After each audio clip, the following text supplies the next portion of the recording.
जो सो 23 जनवरी है और हम उनको असली नेताजी कहते हैं। आज असली नेताजी सुभाष चंद्र बोस की जयंती है ना। तो बढ़िया से खड़ा रहो, डिसिप्लिन में रहो, है ना। कहते हैं कि उनका कहना था तुम मुझे खून दो मैं तुझे आज़ादी दूंगा, और मेरा कहना है कि तुम मुझे अनुशासित पढ़ाई दो मैं तुझे तुम्हारी मंजिल दूंगा, है ना। और उस हिसाब से तो ये सोच सकते हो कि उनके पिताजी की इच्छा थी कि मेरा बेटा जो सो कलेक्टर बने। वो ICS तो किए लेकिन नौकरी नहीं किए, बोले त्याग दिए, बोले हम गुलामी में रह करके अंग्रेज के अंदर में काम नहीं करेंगे। और वो शिक्षक और पत्रकार बने, आज़ाद हिंद फौज का गठन किए, और यहाँ से अंग्रेजों को तो ऐसा छक्का छुड़ा दिए तो जो कि आज तक अंग्रेज याद करता है। लेकिन हमारे वर्तमान पीढ़ी के जो नेताजी हैं, राजनेता हैं, उनको चाहिए कि जो है सो कुछ किया जाए ताकि उनका जो है सो दिवंगत तिथि को सार्वजनिक किया जाए, जो कि आज तक वो दबा पड़ा है। तो कहने का अर्थ है कि वो हमारे राष्ट्र के लिए इतने महान कार्य किए जो कि हम लोग कभी नहीं भुला सकते हैं। वो अकेले दम पर वो अलग अलग जो सो फौज का गठन किए थे। उन्होंने ब्रिगेड जो बनाए, तो गांधी जी के नाम पर भी गांधी ब्रिगेड, नेहरू ब्रिगेड, आजाद ब्रिगेड, सुभाष ब्रिगेड, अलग अलग ब्रिगेड बनाए थे। तो कहने का अर्थ है कि हम लोगों को चाहिए हम तो लिखे थे कविता, कटक सुभाष की धरती से, कटक सुभाष की धरती से हिंदुस्तान बना था विश्व महान, हंसते हंसते नौजवानों ने दे दिया था अपना बलिदान।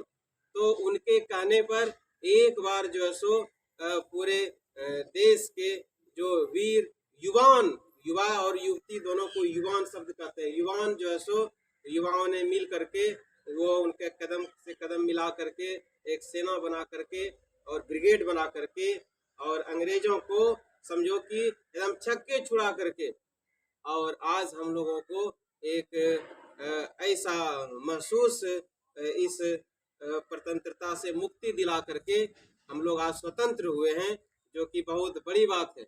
इसलिए हम चाहेंगे कि हमारे जितने भी नौजवान साथी हैं, एक उधर से भी हमारे नौजवान साथी आ रहे हैं परितोष जी, तो हम चाहेंगे कि आज असली नेताजी सुभाष चंद्र बोस की जयंती है और आप लोग इस जयंती को ऐसा सार्वजनिक कीजिए, और हमारे जितने भी राजनेता हैं, हमारे माननीय प्रधानमंत्री जी हैं, महामहिम राष्ट्रपति महोदया जी हैं, तो उनसे सबसे मिल करके कि हमारे असली नेताजी का जो है सो दिवंगत तिथि को सार्वजनिक किया जाए कि आखिर उनको उनकी दिवंगत तिथि हम लोग पुण्यतिथि कब मनाएं, ताकि ये अभी तक दबा पड़ा हुआ है और उनके इतिहास को, उनके सच्चाई को उजागर किया जाए, जो कि हम लोगों के लिए एक बहुत बड़ी सौभाग्य की बात है। उस समय बिहार, बंगाल, उड़ीसा सब एक साथ मिला हुआ था, और ऐसा ऐसा समय आते चला गया कि जो है सो सबको अंग को भंग कर दिया, बंग को भंग कर दिया, सबको तोड़ते रहा, फूट डालो राज करो, लेकिन कम से कम राज करने वाले तो उनको भगा दिया गया, लेकिन फिर से जो है सो यूनाइट होना चाहिए और हम लोग तोड़ रहे हैं।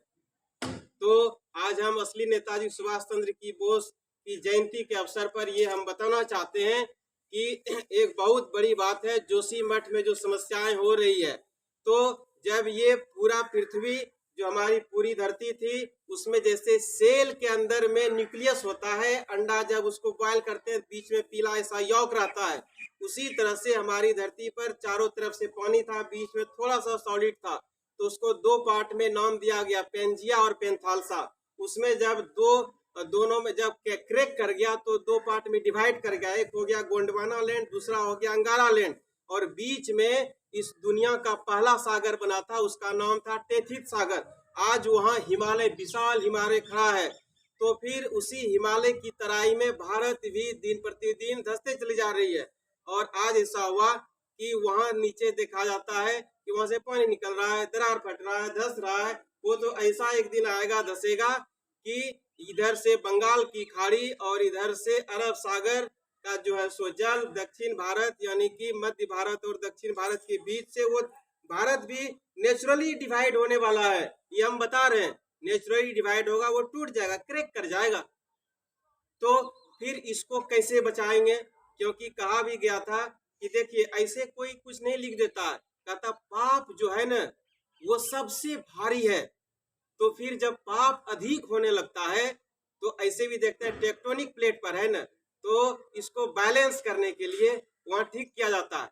एक तरफ के पूरे पहाड़ को अगर तोड़ रहे हैं, उससे गिट्टी बना करके बेच रहे हैं, तो वहां क्या हो गया, वहां संतुलन बिगड़ जाएगा। फिर दूसरे तरफ देख रहे हैं कि जहां कंक्रीट का जंगल बस गया, फिर वहां देखते हैं संतुलन में चेंजिंग आ जाता है, क्योंकि ये तो सब तैर रहा है ना, तैर रहा है, जल पे तैर रहा है सब। तो फिर इसको समझना होगा और इसकी सच्चाई को समझना होगा। अध्यात्म और विज्ञान दोनों के सामंजस्य से अगर कुछ नहीं समझ में आए तो वांग्मय किताब पढ़िए, वांग्मय।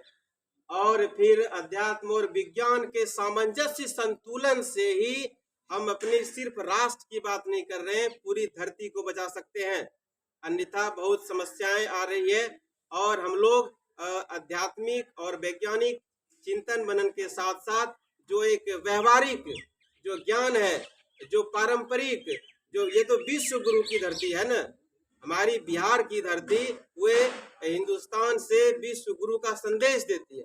तो हम उस धरती से बात कर रहे हैं जो ये बांका की धरती है। तो धन्यवाद।